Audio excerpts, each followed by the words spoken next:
FPL Game Week 10 team selection. Well, Game Week 9 was a week for the defenders, especially Rodon and Van de Ven. And if you had either of these defenders in your team, you would have saw a lovely jump in rank with not many attacking returns from the popular assets in midfield or up front. Even though we had a poor week last week, we are still in a good position, sitting at 229k overall, and we do have 5 free transfers ahead of the Game Week 10 deadline, so we have to make at least one move this week. In today's video, I'm going to show you my transfer plans and team selection ahead of the Game Week 10 deadline, and with Gyökeres, João Pedro and Reinders stinking up my team, we've got some question marks around their future in my team this week. We've lots to discuss. Let's get into the video. What is up everyone, how's it going? FPL Error here and welcome back to another video on my YouTube channel. 70 likes on the video is the goal as always, and we are on the road to 10k subs, so if you are watching, head on down there, click subscribe. 72% of my viewers aren't actually subscribed to the channel, so if you're watching this and you're not subscribed, head on down there, click that button. It only takes a second to do and it'd be very much appreciated. We also hit 25k followers on Instagram this week, so if you do use Instagram, the link to my Instagram is in the description below. Head on down there, give us a follow on that if you wouldn't mind also. We're going to take a look back at my Game Week 9 review, so if you don't care how I got on last week, this is your warning. You can skip on towards my transfer plans at the end of the video, but 42 points for Game Week 9 is how we fared out. Very much below average score for the team. We've now dropped from 127k to 229k overall, so 100k plus red arrow. Wasn't ideal at all. Going through the team there, blank after blank after blank. The only players to return was Gabriel, Senesi and Raya. You could probably count the def cons from Bruno Fernandes and Van Dijk. If you follow me on social media, I was at that Brighton game. Still not sure how Bruno Fernandes didn't return. Ahmad should have had a penalty in the first couple of minutes. Bruno headed wide early on then as well, and then Verbruggen denied him late on. And he got pretty much an assist for Mbeumo's last goal. It obviously doesn't count as he didn't hit the ball, but his movement allowed Mbeumo to get in behind and allowed United to get that fourth goal. If you watch my pre-deadline stream on Thursday evening, I was very tempted to go differential and captain Bruno Fernandes because I was going to be at that game, but I felt at my rank I probably had to play it safe. I did think Aston Villa were going to keep out Man City. I didn't think they were going to keep them scoreless, but Erling Haaland blanked in that game, and that means our captaincy streak is over. We have got 7 out of 8 captaincy returns this season, so fingers crossed we can get back on track in Game Week 10. The only positive from last week was the fact that I moved Caicedo into the starting 11 over Reinders and came away with an extra 1 point from doing this.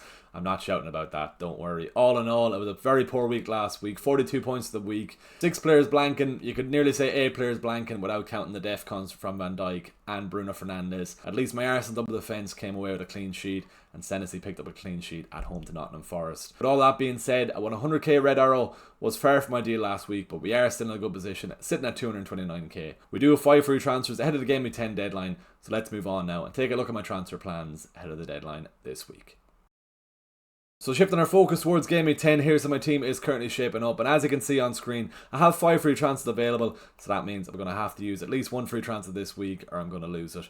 Looking at my transfer plans, I'm either looking to use 1 free transfer, 3 free transfers, or using all 5 free transfers this week. But we'll get into that very soon. Starting off from defence to attack with my Arsenal double defence. I'm very happy with my Arsenal double defence. 6 clean sheets for them so far this season. They're absolutely flying. Looking at Gabriel, never mind on the defensive front, he's absolutely flying on the attacking front. Very unlucky not to score against Crystal Palace at the weekend. Hitting the bar, fair enough, we didn't get that assist. On first watch, I thought it was going to be a Gabriel assist, but it definitely did hit the Crystal Palace defender, so we'll shut up about that for now. But looking at Raya then as well, Arsenal have only faced 1 shot on target in their last 3 games, and they're up against Burnley. Fair enough, it's Burnley away from home. They are a different side at Turf Moor, but I'm very confident Arsenal can get that clean sheet this weekend and make it 7 clean sheets in 10. Looking at the rest of my defence, starting off with Van Dijk, he's definitely not living up to his price point of 6 million in the game.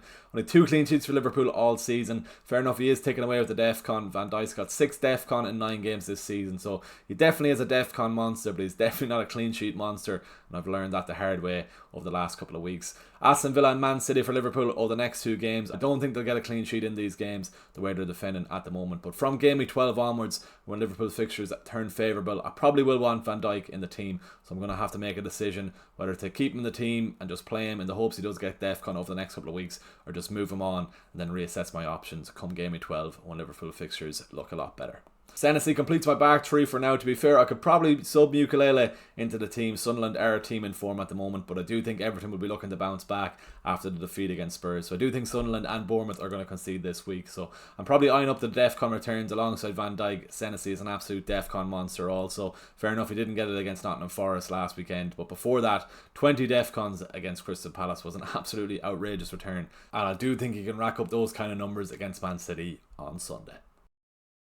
Moving on to my four-man midfield. My midfield currently consists of Semenyo, Bruno Fernandes, Caicedo and Ndai. We're starting off with Semenyo. He is owned by over 64% of managers in the game, so he won't be leaving my team anytime soon. He is away from home against Man City this weekend, but if you look at his trend of returns, he's gone from a double-digit return in Game Week 1, then 2 blanks, then another double-digit return in Game Week 4, 2 blanks, then a double-digit return in Game Week 7, 2 blanks. So I wonder, will he get that double-digit return this week in Game Week 10? Let's wait and see. On to Bruno Fernandes then, up against Nottingham Forest away from home. We all know Forest are very much struggling. Sean Dyche couldn't get the win or a result against Bournemouth this weekend, and I don't think he'll be getting results against United, or the United strand will be hoping he doesn't get a result against Man United. Looking at Bruno then, 4-point return against Brighton, 8-point return against Arsenal. He's ticking along nicely, but I do need some attacking returns from this week after he failed to return against Brighton last weekend. So let's see how he gets on in that game. Looking at Caicedo then, Caicedo and Reinders are probably a bit of Ted picks in my team at the moment, both defensive midfielders. Looking at Caicedo, I brought him in the hopes of getting a good return in the bench boost a couple of weeks ago. He was the only one that didn't return my bench boost. He's probably wasting a lot of money in my team there. He's starting over Reinders for now, but one of them is probably going to leave my team this week. And then finishing off with Ndai. I know they're up against Sunderland. Sunderland got that win against Chelsea last weekend, but I do think Everton will be looking to bounce back in that Monday night fixture. And with him being on penalties, there's always a chance of an attacking return.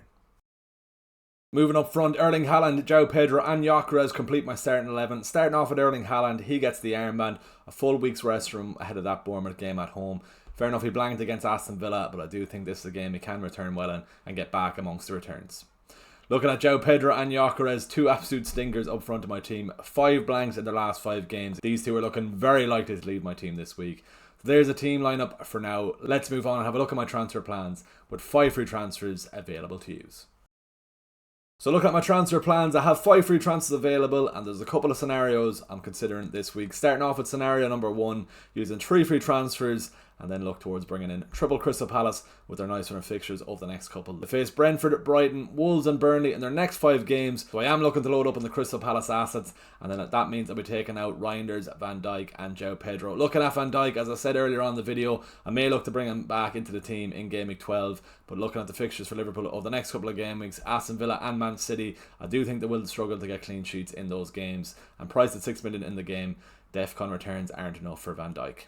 Looking at Crystal Palace then as well, they're just off the back of beating Liverpool 3-0. Sarr scored twice in that game also. He's still an uber differential with him being under 10% ownership in the game, in around the 8 or 9% mark, but I do think it will be close to 15% or even maybe 20% after 2 goals tonight. So I am looking to bring Sarr into the team. And then looking at Mateta, João Pedro has to leave the team. João Pedro getting the bin. Eyeing up Mateta then, he came off the bench, he played 20 minutes last night in the Liverpool game, so he'll be fine to play the weekend also. Finishing off then with my 3rd Crystal Palace asset, Munoz would be the preferred Crystal Palace player I'd like to bring into the team, but with making these moves, I'd only have 5.4 million in the bank, so I'd have to go with the next best option of Lacroix, so then I'll be looking at bringing Lacroix, Sarr and Mateta into the team. That's option number 1, or scenario number 1. Let's have a look at what the second scenario is. So then looking at our second transfer scenario, we'll be then looking towards using our 5 free transfers this week, taking out Van Dijk, Reinders, Caicedo, João Pedro and Gyökeres, and then looking towards bringing in my preferred Crystal Palace defender Munoz, keeping Sarr and Mateta in my transfer plans, and then we'd also be looking at bringing in Saka and Mark Gui into the team. Starting off with Gui, Delap is going to be suspended after picking up 2 yellow cards in the cup last night. Gui is only going to be a budget enabler that's going to stay on my bench anyway, so I'm not expecting too many minutes once Delap is back in the team for Chelsea. That allows us to get Saka into the team. Looking at that Gyökeres transfer out this week, it's not an ideal scenario. That Burnley fixture is a fixture you can do well in, but 5 blanks in a row for Gyökeres. Saka is definitely my preferred Arsenal attacker that I want to get into the team. And then when Erling Haaland faces Liverpool in Game Week 11, Saka is a decent show for the captaincy, whereas Gyökeres, I wouldn't have confidence in captain and Gyökeres, so that's why I'm looking at bringing in Saka this week. Out of my 2 transfer scenarios, using my 5 free transfers is probably the one I'm slightly leaning towards this week, but let's see where I end up before the deadline.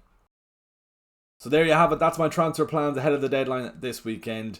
As I said, I'm slightly leaning towards using a mini wildcard, using my 5 free transfers, and that will mean a shift in formation, changing to 3-5-2. If I do use those 5 free transfers, I'm then going to have a decision to make in defence on who to start out of Senesi or Mukulele. I might go with Mukulele because he's got the home fixture, but that's something else I need to lock in on my deadline stream on Saturday. If you've made it to the end of this video, please give it a like, drop a comment below and subscribe to the channel if you haven't already. 70 likes on this video is the goal, and if you are still watching and you're not subscribed, we are on the road to 10k subs, so head on down there, click subscribe and support the channel. I'll see you all on Saturday afternoon at a later time usual, as there's no early kickoff. The first game is 3 o'clock on Saturday, so I'll probably aim to start the deadline stream at 11 AM, so hopefully I'll see you all then. Thanks for watching, best of luck for the week, I'll see you in the next video.